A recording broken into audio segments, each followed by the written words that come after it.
Distributor हैं, जिसमें से लगातार जो वर्किंग करते हैं वो लाखों में होंगे, 15, 20, 50 लाख।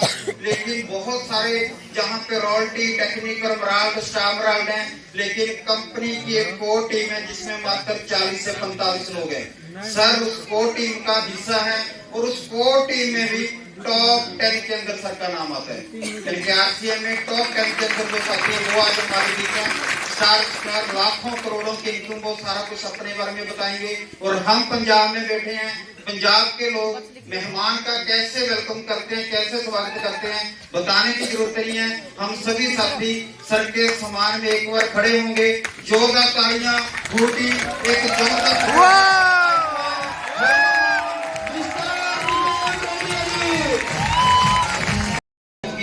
चेंज होने वाली है। आज का दिन भी बहुत सारे लोगों को याद रहेगा, क्योंकि मैंने 1 मई को इस साल के अंदर प्रोग्राम देखा था। 1 मई 2005 को उसी दिन डिसीजन ले लिया था फुल टाइम आरसीएम यूज करूंगा। तो जितने भी साथी खड़े हैं पीछे डिस्टर्बेंस हो रही है, सर एक बार भाग के स्टेज पर कम से कम पड़ता है, लेकिन आपको मौका मिल रहा है इसलिए भाग के सभी साथी स्टेज पे बैठ सकते हैं। जितने भी साथी खड़े हैं प्लीज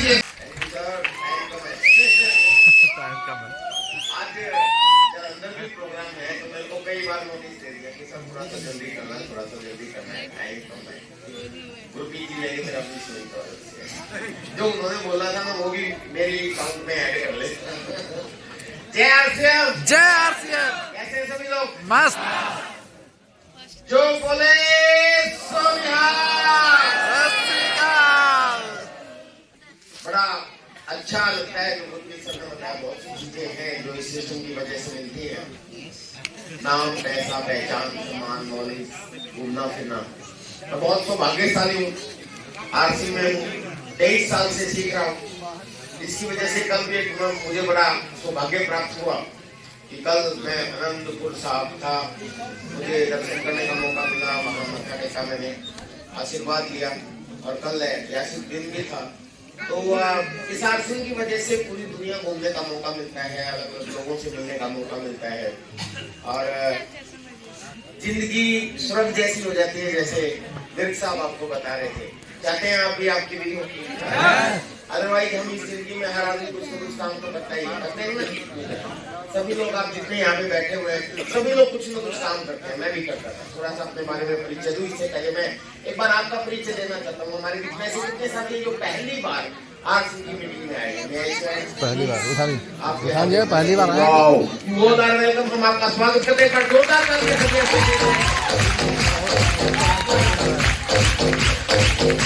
धन्यवाद। नए साथी हमारे बीच में, नए मेहमान काफी हैं। आप सब लोगों का मैं तहे दिल से स्वागत करता हूं। मेरा नाम विजय विनोदिया है। मैं जींद हरियाणा का रहने वाला हूं। एट प्रेजेंट दिल्ली एनसीआर में रहता हूं। थोड़ा सा फास्ट अपनी बात रखूंगा, तो आप थोड़ा सा ध्यान रखना। मैं आप लोगों को अपना परिचय दे रहा हूँ। 23 साल पहले इस सिस्टम में आया, उससे पहले भी मैं इस दुनिया में था जैसे आप लोग हैं। कुछ न कुछ करता था, उससे पहले भी गुजारा चलता था। बेसिकली मैं कराटे कोच हूँ, बच्चों को कराटे सिखाता था, एक कंप्यूटर सेंटर भी चलाता था। सुबह 5 बजे से रात के 8 बजे तक हाईली बिजी रहता था। मैं इसलिए बता रहा हूँ ताकि आप रिलेट कर सके कि अगर मैं कर सकता हूँ तो आप भी कर सकते हैं। या सुनो, कैसे करना है उसके ऊपर भी चर्चा करेंगे हम लोग। हेलो, अभी बताया गया खर्चा और चर्चा यही तो करना, वो काम किया आपने। हेलो, और आप सब लोग वो काम करते हैं ऑलरेडी। मैं बेसिकली कराटे कोच कंप्यूटर का सेंटर चलाता था। सुबह 5 बजे उठ के मुझे कराटे की क्लास लेनी होती थी। 5 से 7 बजे तक हाईली बिजी, 4:30 बजे उठना होता था। बहुत से लोग हमें इस आश्रम के अंदर, जब हम किसी को अपने प्रोजेक्ट के बारे में बताते हैं, अपने अभियान के बारे में बताते हैं, तो बहुत से लोग मुझे कई बार बोलते हैं कि सर लोग एक बहाना बनाते हैं, मैं बहुत बिजी हूँ, मैं कैसे कर पाऊंगा। होता है sir? Yes. Assessment cases everywhere, ये बहाना ही मैंने 23 साल में सीखा है। एक किताब में आपने भी पढ़ा होगा, सब लोग जानते हैं, लेकिन हम भूल जाते हैं। बहुत सी चीजें हम सीखते हैं लेकिन भूल जाते हैं। एक सेंटेंस है कि 2 ही काम हो सकते हैं, या तो बहाने बना लो या पैसे बना लो। पैसे वाले कभी भी बहाने नहीं बनाते। आप किसी को भी दे लो, टाटा, बिरला, बजाज, सिंघानी, अंबानी, मित्तल, मांगड़, टाटा जी, ट्रक बनाते थे, इतनी बड़ी बड़ी गाड़ियां बनाने लगे, नमक भी बेच रहे हैं लोग। उन्होंने बहाना नहीं बनाया। धीरूभाई अंबानी इतने बड़े बड़े पेट्रोल का काम और भी बहुत से कारोबार, उसके बाद सब्जियां भी बेच रहे हैं। हेलो, ये सब उन्होंने बहाना नहीं बनाया। लोग क्या कहेंगे, सब्जियां बेच रहा है। हेलो, क्यों कामयाब लोग, और हम आम कॉमन पीपल, हम बहाने बनाते हैं। और ये सबसे दुनिया का खतरनाक बहाना है, आई हैव नो टाइम, बहुत बिजी हूँ यार। और ये सब लोग बनाते हैं, बनाते कि नहीं बनाते?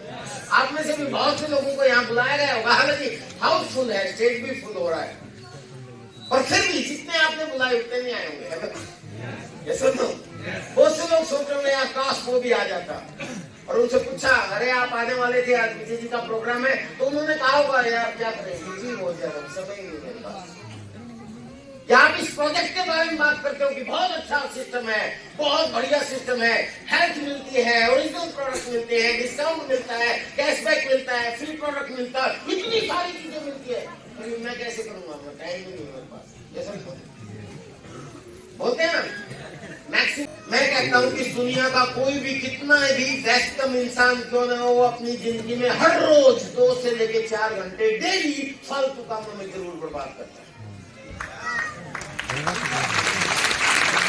सिर्फ अपने को आइडेंटिफाई करना है, और वही समय अगर आप इस सिस्टम में लगा दो। मैंने क्या किया, आप मेरे को देखिए, सुबह 5 बजे मुझे कराटे की क्लास लेनी होती थी 8 दिन से पहले, जिसके लिए मुझे 4:30 बजे उठना पड़ता था। 4:30 बजे उठ के साइकिल उठा के मैं ग्राउंड में पहुंचता था, बच्चों को कराटे सिखाता था। उसके बाद 7 बजे से लेकर 8 बजे के बीच में नहाता धोता, तैयार होता और कंप्यूटर सेंटर में जाके बैठ जाता था, और उसके बाद रात के 8 बजे तक बच्चों को कंप्यूटर की क्लास लेता था। 8 बजे के बाद समय नहीं बचता था, थक भी जाते थे। उस समय आरसी नहीं था मेरे पास, इतने हेल्दी प्रोडक्ट नहीं थे, जल्दी थकान हो जाती। अब तो कई लोग मुझे कह रहे हैं, सतवंत जी बोलते हैं, सर आप भी खड़े हैं, कैसे कर लेते हो? मैंने कहा आरसी जिंदाबाद। रात को 8 बजे के बाद नहा धो के जल्दी से खा के सो जाना होता था। ना बीवी को समय देने के लिए समय था मेरे पास, ना बच्चों को समय देने के लिए समय था मेरे पास, ना खुद को समय देने के लिए समय था मेरे पास, क्योंकि अगले दिन सुबह 4:30 बजे उठ के फिर वही काम करना है। हाईली बिजी, ऐसे समय में आरसी कैसे कर सकता हूं? लेकिन किया ना, स्टार सफायर बन गया ना। मैं कर सकता हूँ, मैं कर सकता हूँ, तो आप भी कर सकते हैं। तो ये बहाना बनाना छोड़ दे कि मेरे पास समय नहीं है। समय का सदुपयोग करना सीखे हो। आइडेंटिफाई करें कि आप हर रोज वो जो 2 से 4 घंटे बर्बाद करते हैं फालतू की चीजों में, राजनीति की बातें करने में, या बीवी के साथ झगड़ा करने में, या बच्चों को पीटने में, अपने लिए ज्यादा चिंता करें, ये भी फालतू के काम है। या राजनीति की बातें करने में, या ताश खेलने में, या गप्पे हाँकने में, या क्रिकेट मैच देखने में, या सोशल साइट पे उल्टी सीधी चीजें देखने में, रील देखने में वगैरह वगैरह, ये सब वही समय आप इसमें लगा दो तो हमारी जिंदगी बच जाए, और हमारी नहीं, हमारे आने वाली संतानों की भी जिंदगी बच जाए। सुनो माय डियर फ्रेंड्स, 8 फरवरी सन 2001 से पहले मैं क्या करता था ये मैंने आपको बता दिया। 8 फरवरी सन 2001 को मेरी जिंदगी में एक व्यक्ति ने कॉल किया, कहा कि एक बहुत अच्छी अपॉर्चुनिटी। ही was talking about our business. मैंने कहा क्या है? एक बिजनेस है। बिजनेस कहते ही मैंने पीछे हाथ पैर कर लिया, नहीं बिजनेस नहीं कर सकता, क्योंकि एक ही बिजनेस करने में मैंने अपने पूरे मम्मी पापा की जिंदगी भर की कमाई लगा दी, 2 लाख रुपए का कर्ज ले दिया, तब जाके मैं कंप्यूटर सेंटर बिल्ड किया था। मैं आपको बता दूं, अगर आपको जानकारी नहीं है तो नए साथी काफी है हमारे बीच में। एक बार ऐसे भी लोग हैं क्या जो पहली बार मुझसे मिल रहे हैं? कितने लोग हैं प्लीज? कितने साथी? आपका स्वागत है सर। उससे पहली बार मिल रहे हैं तो थोड़ा सा और बैकग्राउंड बता देता हूँ, आप रिलेट कर पाएंगे। मैं बहुत गरीब परिवार में पैदा हुआ, ठीक है। आज आप मुझे जानते हैं एज ए स्टार सफायर, बहुत शानदार इनकम होती है, बहुत शानदार लेवल होता है, सब कुछ होता है। अभी आपको सीरियल वाइज सब लोगों को मिला है आपके सामने, उनमें सबसे बड़ा लेवल है मेरा। हेलो, तो सीधी सी बात है, जो उन्होंने बताया उनसे तो बड़ी चीजें होंगी सारी, लेकिन होते हुए ज्यादा डिटेल में बताने की जरूरत नहीं है। लेकिन मैं एक ऐसे गरीब परिवार में पैदा हुआ जिसकी अपनी कोई घर की छत भी नहीं, किराए के मकान में हम लोग रहते। मेरे दादाजी मजदूर थे, मेरे पापा जी भी एक मजदूर थे, खेतों में बिजली बोर्ड के खंभे काटने का काम करते। इतनी गरीबी मैंने देखी। 5वीं क्लास में रबी अखबार के लिफाफे बना के दुकानों में बेचता था।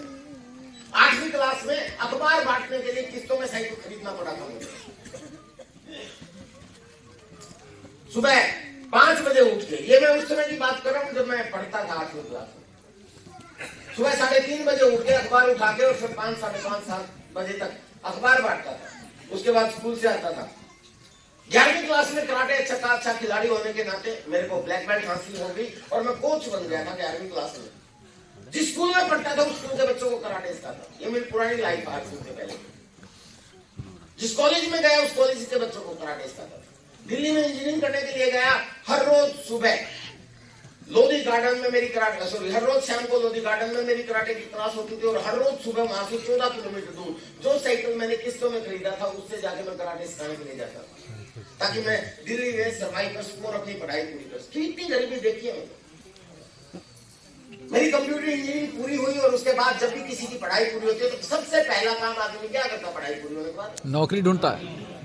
नौकरी नहीं करता, नौकरी की तलाश करता। थोड़ा सा सुधारो बस। नौकरी नहीं करता, नौकरी की तलाश करता है। ये सुनो, क्योंकि हम एक एजुकेशन, ऐसे एजुकेशन सिस्टम का प्रोडक्ट है जिस एजुकेशन सिस्टम ने हमें नौकर बनना सिखाया। सॉरी टू से बट इट्स ट्रू। ये सुनो, ये सच्चाई। आप सब लोग अच्छी तरह जानते हैं कि हमारा देश वो देश है जो स्वावलंबी देश रहा है, जिसको बनाने के लिए हमारा आर्थिक का एक उद्देश्य है। ये सुनो, जब अंग्रेजों ने भारत पे राज किया तो अंग्रेजों को नौकरों की जरूरत थी। ये इतिहास है, मैं कोई अपनी ओर से आपको मोटिवेट नहीं कर रहा हूं। अंग्रेजों को नौकरों की जरूरत थी उस समय।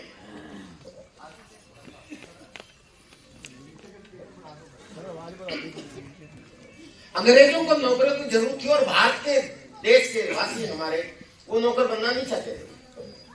तो अंग्रेजों ने एक चाल खेली, लॉर्ड मैकाले को बुलाया। ये इतिहास है, अपनी ओर से नहीं बता रहा। और उन्होंने कहा कि आप एक ऐसा एजुकेशन सिस्टम बनाओ जिससे लोग नौकर बनने के लिए तैयार हो जाए। और लॉर्ड मैकाले वाला एजुकेशन सिस्टम ही आज तक लागू है। इसलिए पढ़ाई लिखाई के बाद हर व्यक्ति मालिक बनने के बजाय नौकर बनने की सोचता है। I'm also the product of same educational system. इसी एजुकेशन सिस्टम का मैं भी प्रोडक्ट हूँ, तो मैं भी नौकर बनने के लिए तैयार था। और नौकरी भी कहाँ आसानी से मिलती है भाई? हेलो, मिल जाती है क्या? नहीं मिलती। एक जमाना था कोई 5 साल भी पढ़ा हुआ लिखा होता था तो उसको आसानी से नौकरी मिल जाती है। लेकिन आजकल MBA PhD डिग्री किए हुए बच्चे भी बेचारे पकौड़े बेचते हुए मिल जाएंगे, रिक्शा चलाते हुए मिल जाएंगे, टैक्सी चलाते हुए मिल जाएंगे। ये सोचो, तो नौकरी तो मुझे भी नहीं मिली भाई इंजीनियरिंग करने के बाद। जब नौकरी नहीं मिलती तो क्या करते हैं? क्या करते हैं? कुछ तो करेंगे या सेक्रेटरी, कुछ तो करेंगे भाई। रोटी खानी है, अपना गुजारा करना है, अपने को हर रोज जो हमारी जरूरतें हैं वो पूरी करनी है। हमारे साथ हमारे खर्चे लगे हुए हैं। ये सुनो, जो भी बोला ना खर्चा करो चर्चा करो, तो खर्चा तो करना ही है। ये सुनो, तो खर्चे करने से खर्चे तो होंगे ही होंगे। तो खर्चे करने के लिए पैसा चाहिए और पैसे के लिए कुछ काम करना पड़ेगा। मुझे भी करना था। या तो कोई हवाई जहाज खरीदो, या कोई इंडस्ट्री लगा लो, या पेट्रोल पंप लगा लो, या स्कूल खोल लो, या कॉलेज खोल लो, कुछ तो करते हैं। ये सुनो, अगर पैसा ज्यादा है तो ये काम होंगे, कम है तो कोई दुकान खोल लेंगे। ये सुनो, रेस्टोरेंट खोल लेंगे, रेडी लगा लेंगे, रिक्शा चला लेंगे, कुछ तो करते हैं हम लोग। ये सुनो, और सब लोग कुछ न कुछ कर रहे हैं। तो मैंने सोचा कि मैं क्या करूं। 2 ही हुनर थे मेरे पास, एक कराटे का और एक कंप्यूटर का।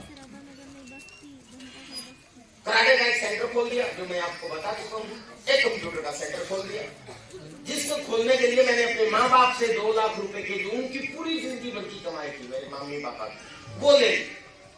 2 लाख रुपए कर्ज ले लिया और एक पार्टनर ढूंढा, तब जाके मैं कंप्यूटर सेंटर पे मेरा शुरू हुआ।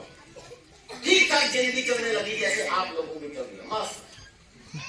इतना कि हाँ मस्त है, हमारी गुजारा चल रहा है। 8 से लेके 10-15 हजार रुपए के, 10 से लेके 12 हजार के बीच में मेरी इनकम होती थी। 8 से लेके 12 के बीच में, एवरेज में 10,000। अप्स एंड डाउन होता है जिंदगी में। ये सुनो, तो ऊपर नीचे हो जाता था, लेकिन ऐसा चल रहा है। बोलने के बाद में बात चल रही है, दिमाग चल रहा है। 8 फरवरी सन 2001 को मेरी जिंदगी में आज सुना है। मैंने कहा बिजनेस है, बिना पैसे लगाए होगा, पार्ट टाइम होगा और आपकी जिंदगी बदल सकती है। यकीन होगा क्या किसी को? ऐसे नहीं होता भाई। इंसानों को बड़ी बड़ी बात और अच्छी बात एक दूसरे को भी समझ में नहीं आती। और मैं भी इंसान हूँ, मुझे कैसे आ जाएगी? अभी गुरप्रीत जी ना सतवन जी बोल रहे थे यहाँ पे किसी मैंने ये सुना था कि अपने रिश्तेदार पड़ोसी भाई ये नहीं करते हैं ना। हेलो, मेरी टीम में एक स्टार एमराल्ड अचीवर है, काफी पॉपुलर स्टार एमराल्ड अचीवर है, डीसीजी उनको प्रमोट करने लगे हैं। अनपढ़ सा व्यक्ति है बेचारा, बोलते बोलते क्या बोल गया कुछ पता नहीं रहता उसको, मन का साफ है लेकिन बहुत डेडिकेटेड टीचर है। वो बोलते बोलते ही कहता अरे बुतला गया मैं तो। कई लोग समझ गए मैं किसकी बात कर रहा हूँ। सिकंदर कुमार है, बिहार पटना से। जी जी सिकंदर कुमार जी। अब सिकंदर कुमार जी जो है वो स्टेज पे कई बार बोलते हैं और मैं उसको रोकता हूँ, ये मत करो। तो बोला कभी भी अपने दोस्तों को, रिश्तेदारों को, पड़ोसियों को इनको प्लान मत दिखाया करो, ये नहीं आएंगे कल हुए। मैं कहता हूँ जाके प्रेम जी से पूछो, सतवन जी से पूछो। हाँ जी, इसीलिए बोला क्योंकि सिकंदर जी जो है ना इनके काफी अच्छे दोस्त हैं, क्योंकि सिकंदर जी को इनकी बात नहीं समझ में आती, इनको सिकंदर जी की बात तो ऐसा नहीं है, सबका अपना अपना अनुभव है, एक्सेप्शन केसेस एवरीवेयर, लेकिन अमूमन ऐसा होता है मैक्सिमम केस में कि हमारे खास दोस्त, रिश्तेदार और पड़ोसी जब उनको हम समझाते हैं तो मैक्सिमम लोगों का अनुभव ये है कि वो आसानी से नहीं समझते। ये सुनो, हेलो, क्योंकि हम सबसे पहले उन्हीं के पास जाते हैं और है कौन अपना, ये सुनो, दोस्त पड़ोसी या रिश्तेदार के पास ही जाएंगे, यार हमें बहुत अच्छा प्रोजेक्ट मिला है यार, इतना बढ़िया है, बिचौलियों की लूट से बचाता है, ओरिजिनल प्रोडक्ट मिलते हैं, हेल्प मिलती है, 20% डिस्काउंट मिलता है, 2 से लेकर 22% कैशबैक मिलता है, हर जगह मिलने के बाद 8-7वें महीने आपको फ्री प्रोडक्ट मिलता है, आपको ईयरली बोनस, मंथली बोनस मिलता है और एक ऐसे बिजनेस करने की अपॉर्चुनिटी मिलती है जहां पे time freedom, money freedom, security और टैक्सी इनकम मिलती है। वाओ क्या काम है, सबको बचाने वाला सबको लेके आऊंगा, यही होता है आपका पूरा प्लान दिखा दिया मैंने। यस, ऐसा ही है ना, जब हमें इतनी बढ़िया चीज मिलती है तो हम चाहते हैं मेरा भाई भी करे, मेरा दोस्त भी करे, मेरा रिश्तेदार भी करे, उसको भी ओरिजिनल प्रोडक्ट मिले, उसको भी हेल्प मिले, उसको भी डिस्काउंट मिले, उसको भी कैशबैक मिले, उसको भी फ्री प्रोडक्ट मिले, वो भी बीमारियों से बच जाए, वो भी अच्छी उम्र जिए। ये सॉरी यही तो चाहते हैं, इसलिए हम उनको प्लान दिखाते हैं, लेकिन मैक्सिमम लोग मान जाते हैं, मानेंगे भी नहीं। हेलो, नहीं मानेंगे, मेरे साथ भी हुआ था, चिंता मत करो। क्यों नहीं मानते बताइए? नहीं, इसलिए नहीं मानते क्योंकि आप इंसानों को प्लान दिखाते हो। आप सही है, वैसे आप गलती बता रहे हैं, ये कह रहे हैं तो क्या जानवरों को दिखा सकते?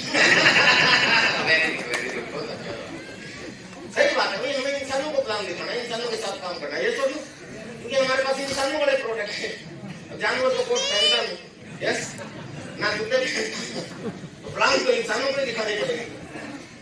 अगर हमें इंसानों को प्लान दिखानी है तो भाई इंसानों को समझना भी तो पड़ेगा।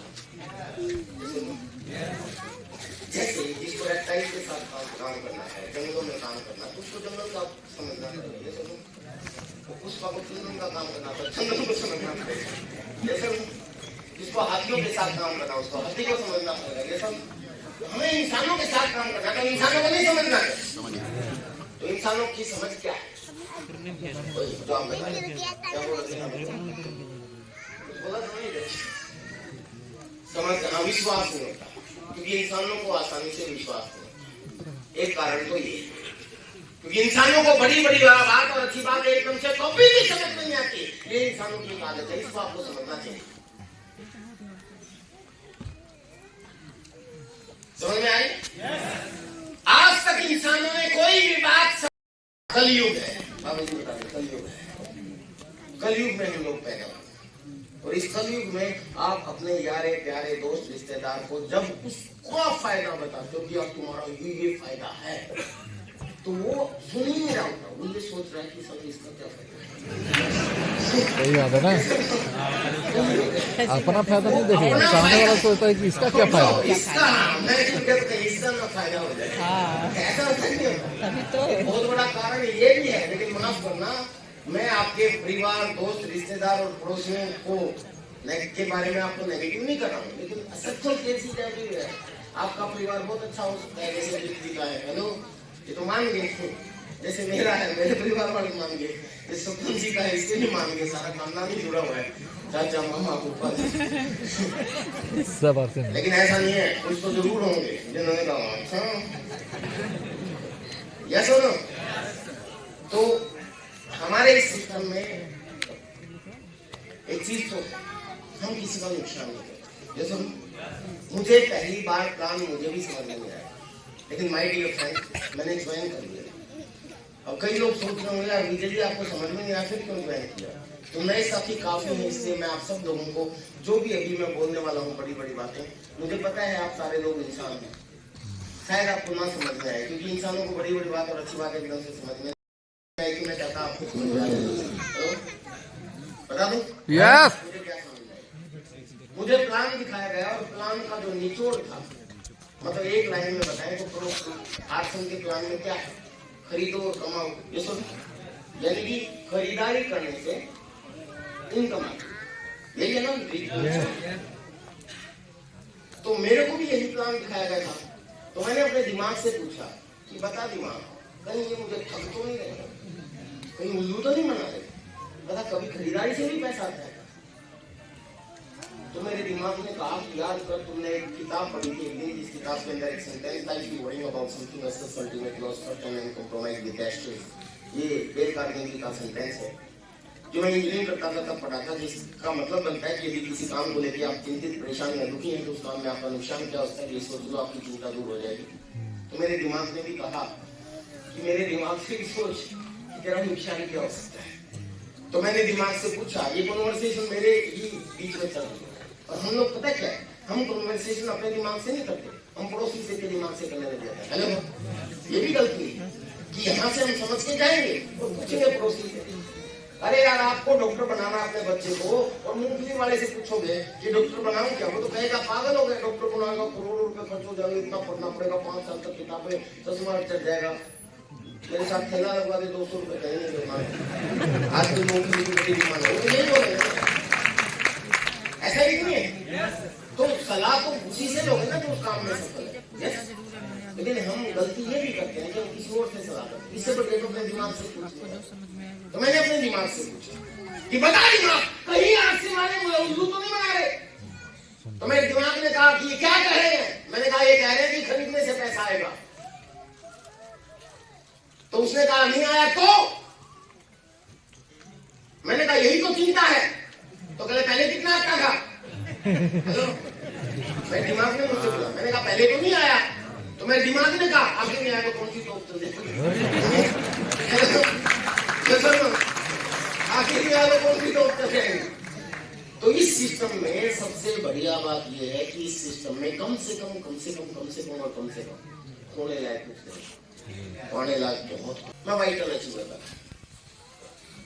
मुझे याद है कि मेरा शायद 8वें या 11वें महीने के आसपास, 1 साल के अंदर एक चेक आया था जिस पे अमाउंट लिखी थी 7,181। आज भी मेरे पास चेक नहीं है। अभी सुनना, मतलब ये आपको मोटिवेट करेगा, आपको समझाएगा, भी एजुकेट नहीं करेगा। मैं बहुत धीरे धीरे आसन करता था, समय नहीं था मेरे पास। सुबह 5 बजे से रात के 8 बजे तक बच्चों को कंप्यूटर सिखाना, कराटे सिखाना। संडे वाले दिन सिर्फ आसन करता। मेरी इनकम आती थी ऐसे ही 1200, 1400, 2000, 2500 आती रहती थी। इसलिए मैं पॉजिटिव था, क्योंकि money is the best motivating factor in our life. Yes और नो? पैसा हमारे को प्रभावित करता है। 7,181 का अचानक चेक देख के मैं हैरान हो गया, और मैंने कई बार आंख मल मल के देखा। कई बार मैंने स्टेटमेंट पे अपना नाम पढ़ा कि मेरा है क्या? हाँ, गलत फहमी, मतलब लग रहा था गलती कंपनी ने गलती से तो नहीं बना दिया, क्योंकि मेरी इनकम आ रही थी 1400, 2000, 2500 ऐसे, अचानक 7,000। तो उस दिन मैंने सोच लिया कि भाई एक काम मैं करता हूँ कराटे और एक करता हूँ कंप्यूटर। दोनों में मैंने अपनी जिंदगी के बहुत से साल लगाए।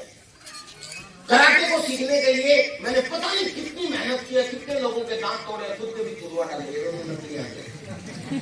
मेरा काम मेरा था कंप्यूटर, जिस जिसमें मैंने अपनी जिंदगी के 25 साल पढ़ाई करने के बाद इंजीनियरिंग की, माँ बाप की जिंदगी भर की कमाई लगा दी, इतनी मेहनत करने के बाद कराटे और कंप्यूटर दोनों में फुल टाइम काम करने के बाद मेरे को इनकम आ रही है 10,000 के आसपास। और ये मात्र 1 साल के अंदर मेरे को 60,000 दे रहा है बिना पैसे लगाए। सोचने पे मजबूर हो गया यार कौन सा सही है, क्या करना चाहिए। मैं सोचने लगा अब तो मुझे फुल टाइम आर्ट्स करना चाहिए, हेलो, मुझे सब कुछ छोड़ देना चाहिए।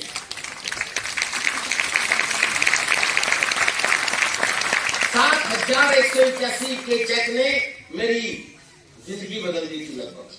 सारी रात सो नहीं पाया, मैं देखता रहा और सोचता रहा कि मुझे सब कुछ छोड़ के बाहर से करना चाहिए। और अगले दिन मेरे क्लाइंट जो मेरे पड़ोस में ही रहते थे, जिसने मुझे पहली बार आर्ट्स का प्लान दिखाया था, he is none other than mister Surendra ji बस। I am very pleased and happy to have this personality in my life. अगर वो नहीं होते तो मैं यहाँ पे नहीं होता। मैंने सुरेंद्र बस जी के पास भागा गया अगले दिन साइकिल उठा के, और मैंने कहा सर 7,181 मजा आया सर। 1 साल के अंदर 7,000 पे पहुंचा, सारी जिंदगी लगा के मुश्किल से 10,000 पे पहुंचा हूं। हेलो, सब कुछ छोड़ के फुल टाइम करूंगा सर, अब देखना। मेरे अपने ने कहा शांत बता भाई, उन्होंने मुझे रोका, रुको। क्यों? क्योंकि कोर्स दैट में लेवल होता है काउंसिल गिव योर अप्लाई, है ना, और कार्डिनल रूल में नियम होता है never do anything without council your apply. सुना होगा यानी कि अपने अप्लाइन से बिना पूछे कोई भी नया काम एक्साइटमेंट में नहीं करना। तो इसलिए मैंने अप्लाइन से दोस्त में बोल दिया, लेकिन अप्लाइन ने रोका कि नहीं रुको, अभी ऐसा डिसीजन मत लो। तो मेरे को बड़ा गुस्सा आया व्हाट्सएप को। मैंने कहा यार इसका मतलब व्हाट्सएप को भी आरसी पे शक है। कई बार ऐसा समय आता है कि हमें अप्लाइन पे शक होने लगता है। तो मैंने कहा साला अप्लाइन को भी शक है, इसका मतलब गड़बड़ है। मैं फुल टाइम करना था तो अप्लाई रोक रहा है। तो फिर मैंने उनसे पूछा, क्योंकि मेरे दोस्त भी हैं, पड़ोसी हैं, तो मैंने कहा सही बात बताओ क्या मांगे। तो फिर उन्होंने चीज बताई, उनकी बताई हुई चीज आज भी मेरे दिमाग में, और मैं आप लोगों को बताना चाहता हूँ। ये लॉ ऑफ एवरेज भी उन्होंने सिखाया, बता दूं? यस। उन्होंने मुझे बोला कि देखो 2 तरह की चीजें होती हैं, एक होता है घर चलाना गुजारा करना, और एक होता है सपने पूरा करना। आपको भी पूछ रहा हूँ, एक होता है घर चलाना गुजारा करना और एक होता है सपने पूरे करना। कौन सा ज्यादा इम्पोर्टेंट? नहीं, घर चलाना इम्पोर्टेंट है।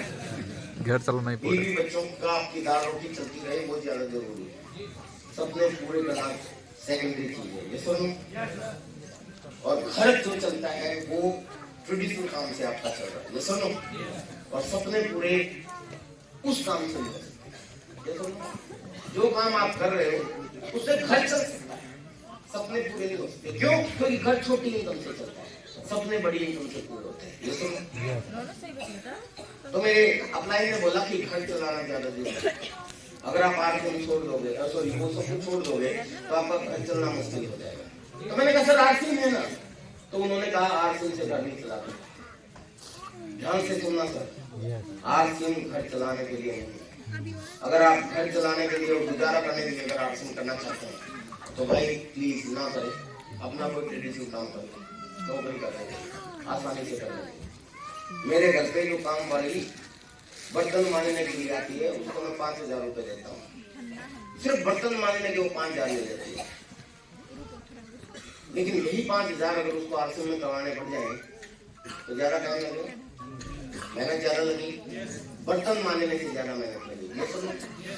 तो छोटी इनकम से घर चलते हैं, और छोटी इनकम आरसी में कमाना थोड़ा सा मुश्किल है, मेहनत का काम है, ये समझो। इसीलिए घर चलाने के लिए तो आप अपने काम को ही रखो, लेकिन आपके काम से सपने पूरे नहीं होंगे। सपने पूरे आरसी करेगा, क्योंकि मोटी इनकम आरसी में आसानी से ये शायद नए लोगों को नहीं समझ में आएगा, पर मैं फिर भी कोशिश कर रहा हूँ समझाने की। सिस्टम होता है, जैसे अभी दुबे साहब ने उदाहरण दिया था, शायद दुबे जी ने दिया था, वो हील का है ना, हील पानी में डूब जाती है और हजारों टन जहाज तैरता है। यस, सिस्टम काम करता है। ऐसे ही आर्ट्स का सिस्टम ही कुछ ऐसा है। इस दुनिया में हम इंसानों के लिए कुछ भी असंभव नहीं है। यहाँ 5,000 रुपया महीना कमाने के लिए आपको काफी मेहनत करनी पड़ेगी। अगर नौकरी करके इतनी मेहनत करोगे तो शायद उससे आसानी से कमा लोगे, लेकिन 50,000 रुपया महीना 5,000 से कम मेहनत में आ जाएंगे। हेलो, सेम इसी तरह और आगे बढ़ते हैं। 5 लाख रुपया महीना कमाने के लिए कोई खास मेहनत नहीं करनी, आसानी से आ जाएगा। लेकिन 5 लाख मेहनत रुपया महीना ट्रेडिशनल काम में कमाने के लिए यस 50 लाख रुपए महीना कमाने के लिए आपको कुछ नहीं करना पड़ता, कुछ नहीं करना पड़ता। हेलो, एक आदमी का उदाहरण दो जो 50 लाख रुपए महीना कमाता है। कैसे काम करता है? कुछ नहीं, वो सुबह अपने 7 करोड़ के घर में 2 लाख के बेड से सो के उठता है और उसके बाद अपनी मर्सिडीज गाड़ी उठाता है और अपने 7 करोड़ में अभी उन्होंने एक फार्म हाउस खरीदा था उसमें जाता है और योगा मतलब 50 लाख रुपया महीना कमाने के लिए क्या करना पड़ता है वो मैंने बताया, योगा करना पड़ता है। उसके बाद वहां उनका स्विमिंग पूल है, उसमें वो नहाते हैं, वहां ऑर्गेनिक फार्मिंग कर रखी है उन्होंने, वहां से अपने ऑर्गेनिक सब्जियां तोड़ते हैं, घर पे आते हैं और पत्नी को दे देते हैं और कहते हैं ये खाना बनवा लो और तू बैठ मेरे पास, तुझे देखता लो।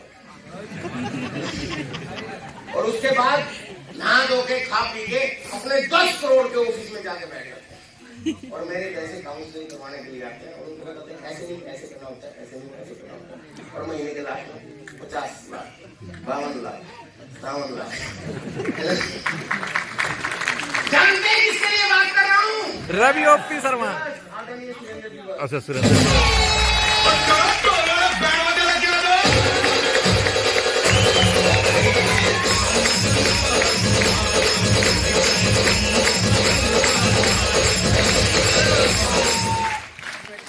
अभी 11 तारीख को सुरेंद्र वंश जी ने हम अपनी लीडर्स की कोर लीडर्स की एक पार्टी रखी अपने फार्म हाउस। मैं भी गया, मेरी फैमिली थी, उनके फार्म हाउस पर पार्टी रखी, सिर्फ इंजॉय, फुल डे हमने इंजॉय किया, देसी खाना खाया, वहां आनंद लिया। मुझे बस यही करने से 50 लाख है ना। तो इसका मतलब क्या है कि हम आज के लिए नहीं करें, फ्यूचर के लिए करें। समझ गया? यस। तो आपको अपना काम नहीं छोड़ना हो। तो मेरे अप्लाई में मुझे उन्हीं वक्त साहब ने सलाह दी कि नहीं, फुल टाइम मत करो। अभी शांत बदाधारी के भी शांत 7,181 तो आया है। अभी आपका घर चलना जरूरी है, तो मेरे को पार्ट टाइम ही करने की सलाह। आप कर दीजिए। तो मैंने पार्ट टाइम ही किया, मेरा कराटे भी चलता रहा, कंप्यूटर भी चलता रहा। अगले ही महीने का मेरा जो चेक आया वो था 3,448 रुपये। सच बताऊं, अगर मैं फुल टाइम कर देता तो हार्ट अटैक हो जाना था। सच्ची घटना है ये, और ये दोनों स्टेटमेंट मेरे पास आज भी सुरक्षित है। आप चाहो तो मैं आप लोगों को बाद में कभी दिखा भी दूंगा। 3,448 देखते ही मैं फिर भागा गया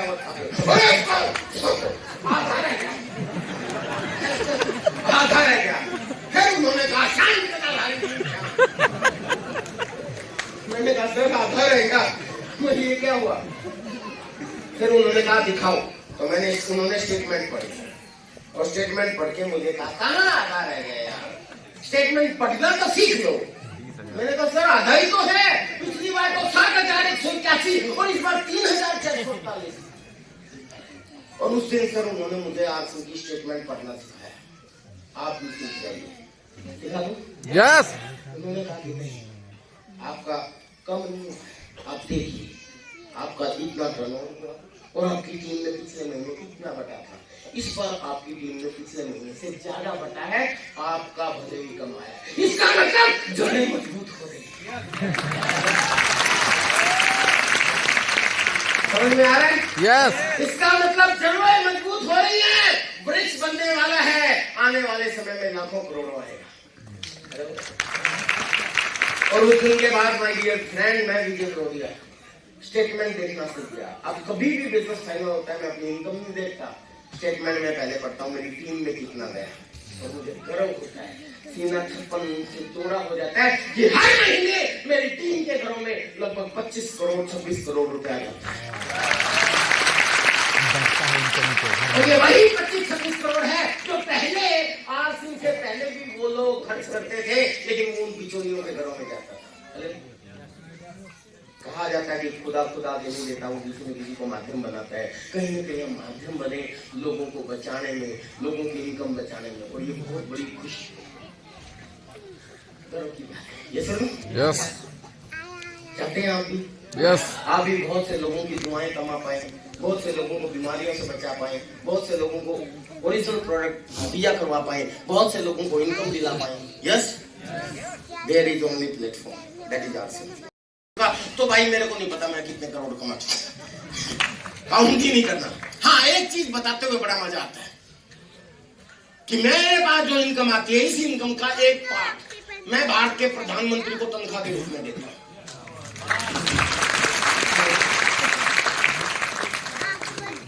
कई लोगों ने तालियां बजाई, कई लोग चुप रह गए। अरे ये क्या बोल दिया आपने? जो लोगों ने तालियां बजाई वो समझ गए, क्योंकि प्रधानमंत्री हो चाहे चपरासी हो, सरकारी कोई भी व्यक्ति हो, आपके बीच में बैठे, उन लोगों को तनख्वाह कौन देता है? Yes, tax. और सिर्फ इनकम टैक्स वाले नहीं, भारत के 150 करोड़ लोग जो डायरेक्ट और इनडायरेक्ट टैक्स देते हैं, वो पैसा चपरासी से लेके राष्ट्र प्रधानमंत्री हो, पीएम हो, सीएम हो, एमपी हो, एमएलए हो, ड्राइवर हो, कंडक्टर हो, सरकारी जो भी लोग हैं, उन सब लोगों की तनख्वाह आम आदमी के पैसे के टैक्स से जाती है। ये सुनो, एक आदमी को छोड़ के प्रधानमंत्री, उसको मैं देता हूँ। तो जी चाचा जी हैं, चाचा जी भी सरकारी तंत्र के हिस्सा थे। इनको पहले मुझे ना ऐसे बताते हुए मजा आता है, क्योंकि एक जमाना था जब मैं स्टेज पे आता था, यहाँ भी आया था, तो मैंने बोला था कि मुझे गर्व है हमारे शहर का जो सबसे बड़ा ऑफिसर है, जितनी वो सरकार से तनख्वाह लेता है उतनी मैं सरकार को तनख्वाह देता हूँ। लेकिन वो डायलॉग चेंज हो गया, प्रधानमंत्री पहुंच गया है, और मेरा टारगेट है आने वाले समय में पूरी कैबिनेट मिनिस्ट्री तक पहुंचे। समझ रहे?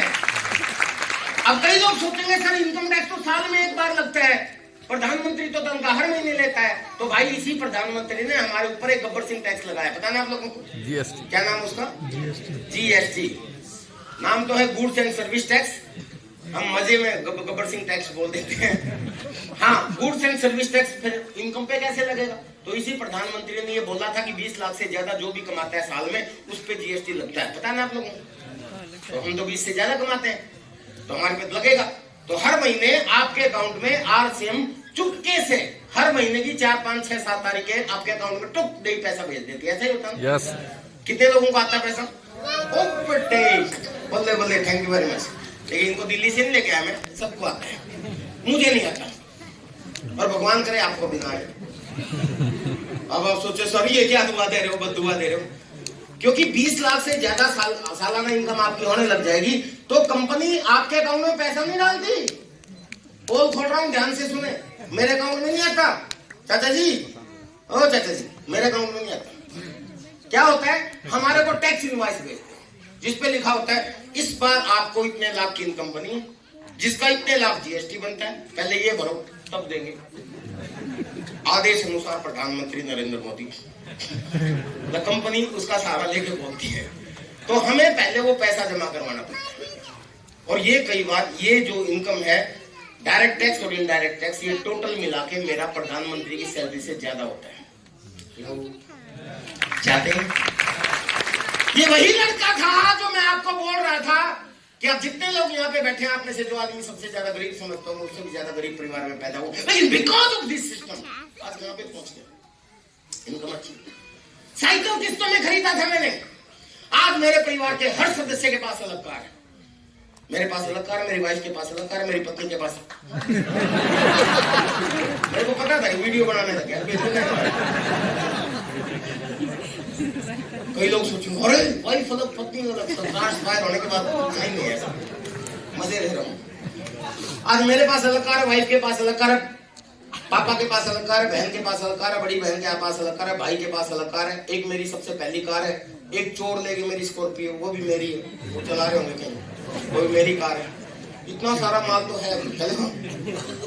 अगर कारों से आपको समझ में आता है, एक आम आदमी जिंदगी भर गधे की तरह काम करके एक घर नहीं बना पाता। ये सुन लो, जिस कॉलोनी में मैं लोगों के घरों में अखबार बांटता था ना, उस कॉलोनी के सबसे शानदार घरों में से एक घर मेरा।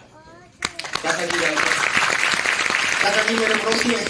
ये सुन लो, उसके बाद मेरे बच्चों का एडमिशन हुआ जींद के दूसरे कोने में। 2 घंटे जाने में लगता था, 2 घंटे आने में लगता था। पावर ऑफ आर्सिंग, एक गाना सुन लिया, एक घर बनाऊंगा तेरे घर के सामने। मैंने स्कूल के सामने घर बना दिया। हेलो, क्या जी चाचा जी, बढ़िया। बाद में उसने पिकअप सेंटर खोल दिया था। 2 मंजिला घर वहां बना दिया।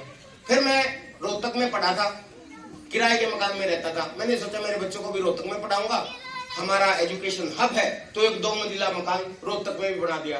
बेचारा पिछले 15 साल से इंतजार कर रहा, हम जाते ही नहीं। खंडर बना पड़ा, कबूतर। पावर ऑफ आर्सिंग। मेरे बच्चों का एडमिशन दिल्ली में हुआ, एक दिल्ली में ले लिया। उसके बाद मेरे बच्चों का एडमिशन बहादुरगढ़ में हुआ, जिसमें अब मैं घर में रहता हूँ, वो बहादुरगढ़ में है। उसके बाद मेरे 2 अपलाइन आदरणीय राकेश शर्मा जी और सुरेंद्र वजी, वो गुड़गांव में शिफ्ट हो गए। हेलो, और मेरी बिटिया का एडमिशन भी गुड़गांव में हो गया। अभी 2025 की 9 अप्रैल को आपका दोस्त ये विजय विरोधिया 7 करोड़ के घर में गुड़गांव शिफ्ट होने वाला। वाह, डेट भी बता दी कि इस 9 अप्रैल को मेरी शादी की 25वीं सालगिरह। अब मैं सुरेंद्र वजी के पड़ोस में जाने वाला हूँ। तो ये सारी चीजें आर्सिंग की वजह से हुई। और ऐसा नहीं कि मेरे साथ, मुझे गर्व है कि मेरे साथ जिन लोगों ने मुझे मेरी बात मानी, उन सब लोगों ने अपनी जिंदगी को बदला है। एक अकेली मेरी स्टोरी नहीं है। अरे वो बोलते हैं ना, क्या हुआ इस गुलशन में कुछ फूल खिले, मजा तो तब आए जब पूरे चमन में बाहर आए। इसीलिए हमारे आर्सिंग का उद्देश्य हेल्पिंग अदर है। तो कितने लोगों को जानता हूँ, कितने लोगों के एग्जाम्पल दूं, समय कम है। बहुत लोग जो कुछ भी नहीं थे, आज इस जिंदगी में बहुत आगे चले गए। एक लड़का मेरे ऐसे ही प्रोग्राम में मालदा टाउन मेरा मीटिंग सुनने के लिए विदाउट टिकट आया, पटना से चल के। टिकट के पैसे नहीं थे, गरीब परिवार का लड़का था। उस जमाने में 30 रुपए की टिकट होती थी। मैं शायद सिंपल सा टेक्निकल अचीवर होगा उस समय में, पढ़ लिया स्टार पर। इसी तरह के कुछ टॉपिक्स मैंने लिए, पावर ऑफ दिस सिस्टम। समझ में आया, काम करना शुरू किया। 2.5 करोड़ का घर तो पटना में है और अभी दिल्ली में हमारे पड़ोस में आगे से आदरणीय Sujit Kumar Singh, one of the great leader of this आर्सिंग फैमिली। आदरणीय सुजीत कुमार सिंह पूरा इंस्पिरेशन बने हुए। आदरणीय धर्मेंद्र कुमार जी सरकारी नौकरी करते थे, सरकारी नौकरी करते थे एक बैंक में, रॉयल्टी अचीवर बने पार्ट टाइम करते करते। एक दिन उन्होंने सारे अपलाइनों को पसीना ला दिया। ऐसे ही मीटिंग में ऐसे ही धुआंधार बैटिंग चल रही थी, उसकी समझ में आया, रात को नींद नहीं आई कि यार साला नौकर बन के बैठा हूँ, सारा दिन बैंक में काम करता हूँ, कितनी तनख्वाह मिलती है, अगर इतना टाइम मैं आर्सिंग में दे दूं तो मैं पता नहीं क्या हो जाऊं। अरे सरकारी नौकरी आसानी से मिलती है क्या? नो। अरे एक मामूली सा रॉयल्टी अचीवर अगर नौकरी छोड़ने की सोच ले तो हमारे को तो पसीने आएंगे ही आएंगे, क्योंकि उसका घर चलना मुश्किल ना हो जाए, क्योंकि बिजनेस सिस्टम तो ऊपर नीचे चलता है। लेकिन वो बंदा दिल से बहुत मजबूत था, उसने रिजाइन कर दिया। हमारे को धक्का लगा, हमने बहुत रोका, भाई ये क्या कर रहे हो, शांत, अभी रिजाइन मत करो। तो बोला नहीं सर, रीजन क्लियर है, करना है। नौकरी में करता रहूंगा तो मैं लाखों रुपए पे कभी नहीं पहुंच सकता, लेकिन आरसी में मैं करोड़ों रुपए पहुंच जाऊंगा। और करना शुरू किया सर। आज वाराणसी में करोड़ों रुपए के फ्लैट में रहता है और शानदार लग्जरी गाड़ियां मेंटेन करता है और एक के बाद एक बदलता है, हमसे भी ज्यादा बदलता है। तो ऐसा नहीं कि सिर्फ मैंने अपनी जिंदगी बदली, कितने लोगों के एग्जाम्पल दे सकता हूं मैं, जिंदगियां बदली सर। मन ये हमारे सामने अभी बोल रहे कि मैं 2 करोड़ कितने कमाते हैं, संजय जी क्या थे पता नहीं, आप भी जानते हो। ये साइकिल हीरो साइकिल, हाँ साइकिल हीरो साइकिल, बात तो एक ही है। ये सर ना, उसमें जॉब करने वाले आम से व्यक्ति, ये टीचर थे, क्या थे, डिजाइनर, अब लाइफ डिजाइन करते, समझ गए। विर्क साहब क्या, मतलब कुल मिला के किसी को भी आप देख लो, इतने सारे लीडर्स को खुशी होती है सर, हमने नहीं बनाया, हम तो माध्यम बने हैं, बनाने वाला ये ऊपर वाला ये पवित्र सिस्टम है। आप भी इसकी गोद में आ जाओ, आपको भी बना दो।